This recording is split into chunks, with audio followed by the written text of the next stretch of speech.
Class 10th mathematics exercise 1.2 question number 2 और question number 2 के total 3 parts हैं। Students यहाँ पर आपको पेयर्स बताए गए हैं कॉम्प्लेक्स नंबर के और आपने ये प्रूव करना है कि ये मल्टीप्लिकेटिव इन्वर्स एक दूसरे के है या नहीं है। क्वेश्चन नंबर 2 का फर्स्ट पार्ट। स्टूडेंट्स ये कॉम्प्लेक्स नंबर है और ये एक दूसरा कॉम्प्लेक्स नंबर है। आपने ये बताना है कि क्या ये दोनों एक दूसरे के मल्टीप्लिकेटिव इन्वर्स है या नहीं है। अब आपके जहन में क्वेश्चन आएगा कि ये मल्टीप्लिकेटिव इन्वर्स होता क्या है। देखिए, ये मल्टीप्लिकेटिव इन्वर्स को समझने के लिए मैं आपको एक एग्जांपल बता देता हूँ। इमेजिन करिए कि यहाँ पर मौजूद है 3। क्या मौजूद है स्टूडेंट्स? 3। और आपको रिजल्ट चाहिए 1। आपको क्या रिजल्ट चाहिए? 1।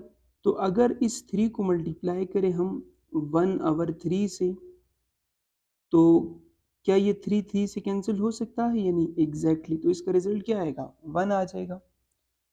3 का मल्टीप्लिकेटिव इनवर्स 1/3 है।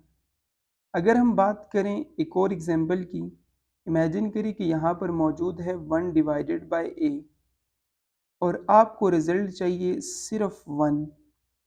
तो इसे हम किस चीज़ से मल्टीप्लाई करें कि इसका रिजल्ट 1 आ जाए? तो वो होगा a। तो ये जो a है a से कैंसिल हो जाएगा, तो इसका रिजल्ट क्या आएगा स्टूडेंट्स? इसका रिजल्ट 1 आ जाएगा।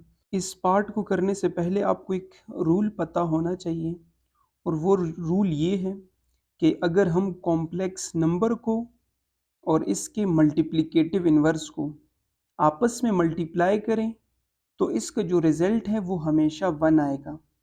देखिए ज़रा स्टूडेंट्स, यहाँ पर जो पहला जो कॉम्प्लेक्स नंबर है, पहला कॉम्प्लेक्स नंबर 2 + 3 आयोटा है और इसका एक दूसरा कॉम्प्लेक्स नंबर वो है 2 - 3 आयोटा डिवाइडेड बाय 13। तो स्टूडेंट्स ज़रा आप इस पे फोकस करें। 2 + 3 आयोटा, 2 - 3 आयोटा, क्या ये एक फार्मूला है या नहीं? ये फार्मूला है क्या? a + b, a - b। ये किसके इक्वल होगा स्टूडेंट्स? ये इक्वल होगा a का स्क्वायर माइनस b का स्क्वायर। मतलब कि ये एक फार्मूला बन रहा है, तो यहाँ पर ये फार्मूला हम अप्लाई कर सकते हैं। ये फार्मूला होगा क्या? ये फार्मूला होगा 2 का स्क्वायर माइनस 3 आयोटा का होल स्क्वायर डिवाइडेड बाय 13। का नेक्स्ट स्टेप कुछ यूँ होगा कि आप स्क्वायर इस पे अप्लाई करें। 2 का स्क्वायर, 2 का स्क्वायर स्टूडेंट्स 4 होता है। 2 का स्क्वायर किसके इक्वल होता है स्टूडेंट्स? 4 माइनस 3 का स्क्वायर, 3 का स्क्वायर स्टूडेंट्स होता है 9 और ये जो स्क्वायर है आयोटा पर भी आ जाएगा, सो हम कह सकते हैं आयोटा का स्क्वायर डिवाइडेड बाय 13। अब आप यूँ करें कि जहाँ पर मौजूद है आयोटा का स्क्वायर, आयोटा का स्क्वायर इक्वल होगा -1 के।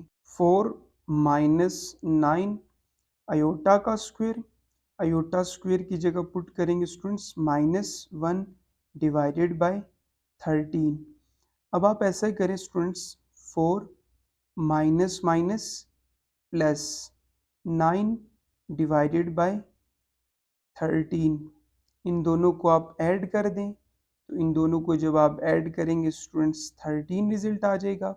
सो डिवाइडेड बाय 13, 13 से कैंसिल हो सकता है, तो इसका जो रिजल्ट है वो 1 आ जाएगा। 2 + 3 आयोटा और 2 - 3 आयोटा डिवाइडेड बाय 13, इन दोनों का जब हमने प्रोडक्ट लिया तो इसका रिजल्ट 1 आया। तो अब चूंकि इसका रिजल्ट 1 आ रहा है, तो हम ये कह सकते हैं कि ये दोनों एक दूसरे के मल्टीप्लिकेटिव इन्वर्स हैं। क्वेश्चन नंबर 2 का second part. 5 - 4 iota, 5 + 4 iota divided by 41, इन दोनों को मल्टीप्लाई करें। अगर इन दोनों का रिजल्ट 1 के इक्वल आता हो तो फिर ये दोनों एक दूसरे के मल्टीप्लिकेटिव इन्वर्स है। अगर इसका रिजल्ट 1 ना आए तो ये एक दूसरे के मल्टीप्लिकेटिव इन्वर्स नहीं है। तो चलिए स्टूडेंट्स इसे हम मल्टीप्लाई कर लेते हैं। 5 minus 4 iota multiply by 5 plus 4 iota divided by 41। Students ज़रा आप इसे और इसे ज़रा ध्यान से देखें। 5 5 माइनस प्लस 4 अयोटा 4 अयोटा, तो क्या यहाँ पर a plus B A minus B का फार्मूला बन रहा है या नहीं? एग्जैक्टली यहाँ पर ये फार्मूला बन रहा है। a का स्क्वायर माइनस बी का स्क्वायर इसका रिजल्ट होगा। तो स्टूडेंट्स इसका रिजल्ट क्या होगा? इसका रिजल्ट ये होगा 5 का स्क्वायर, 5 का स्क्वायर माइनस 4 अयोटा का होल स्क्वायर डिवाइडेड बाय 41। 5 का स्क्वायर 5 का स्क्वायर इक्वल होता है 25 के, तो डियर स्टूडेंट्स यहाँ पर आ जाएगा 25 माइनस 4 का स्क्वायर, ये जो स्क्वायर है 4 पर भी आ जाएगा स्टूडेंट्स, और 4 का स्क्वायर 16 के इक्वल होता है, तो यहाँ पर 16 आएगा और अयोटा का स्क्वायर होगा डिवाइडेड बाय 41। स्टेप में आप कुछ यूँ करें कि जहाँ पर अयोटा का स्क्वायर मौजूद है इसकी जगह -1 पुट करें। अब यहाँ पर अयोटा का स्क्वायर है तो डियर स्टूडेंट्स यहाँ पर -1 पुट करें। अब इनको आपस में मल्टीप्लाई कर लें, तो देखिए ज़रा स्टूडेंट्स यहाँ पर आएगा 25 25 minus minus plus 16 divided by 41। अब आप इन दोनों को ऐड करें। सो जब आप इनको ऐड करेंगे 25 प्लस 16, सो इसका रिजल्ट 41 आ जाएगा डिवाइडेड बाय 41। सो चूँकि ये दोनों सेम है तो आपस में कैंसिल हो सकते हैं, सो इसका रिजल्ट 1 आ जाएगा। 5 माइनस 4 अयोटा और 5 प्लस 4 अयोटा डिवाइडेड बाय 41। जब हमने इनको आपस में मल्टीप्लाई किया तो स्टूडेंट्स इसका रिजल्ट 1 आया। तो हमने इसके रूल में स्टडी किया था कि जब इन दोनों को आपस में मल्टीप्लाई करें और इसका रिजल्ट 1 आए, सो हम ये कह सकते हैं ये दोनों आपस में मल्टीप्लिकेटिव इन्वर्स हैं।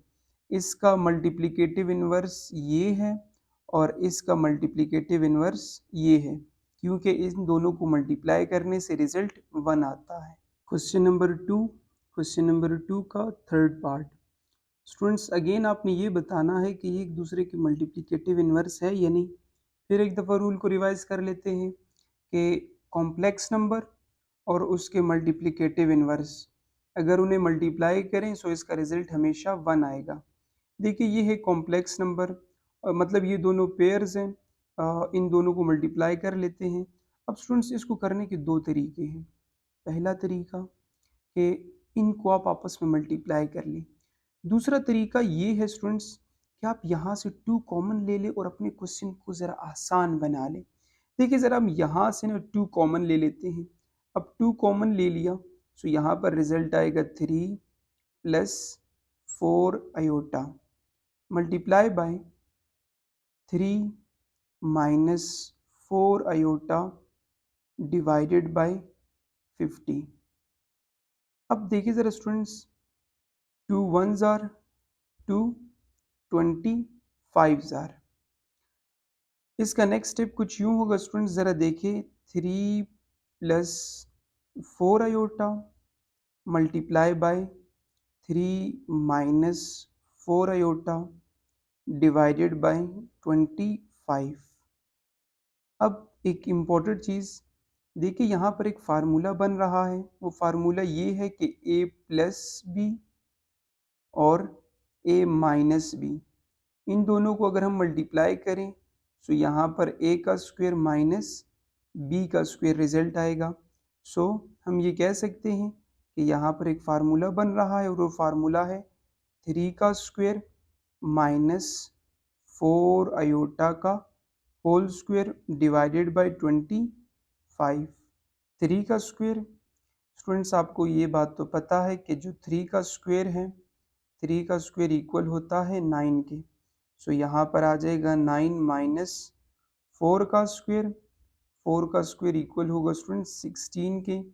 सो माइनस 16 अयोटा का स्क्वायर, यहाँ पर आएगा अयोटा का स्क्वायर और अयोटा का स्क्वायर इक्वल होता है -1 के 25।